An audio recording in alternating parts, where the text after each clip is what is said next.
Well, lucky for both of us, I happened to catch this video the other day and I just had to film it because it's so rare to see this.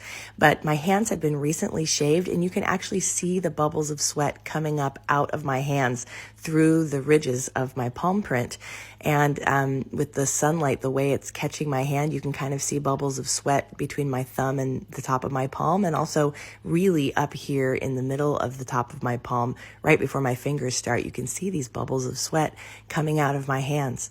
So they do sweat. In fact, hyperhidrosis is generally comorbid with EPPK, meaning excessive palm sweating and foot sole sweating is very common with this condition. However, when the callus is not thin like this, freshly shaved, it will usually soak into the callus and make it all white and rubbery like they've been wet for a while, instead of just coming out in bubbles on the surface like that. So I just wiped my hand on my pants to show you the palm print. The other curiosity here is that because my hands have been shaved just a couple of days ago, this is about the only time you can see my palm print before it's totally obscured with callus.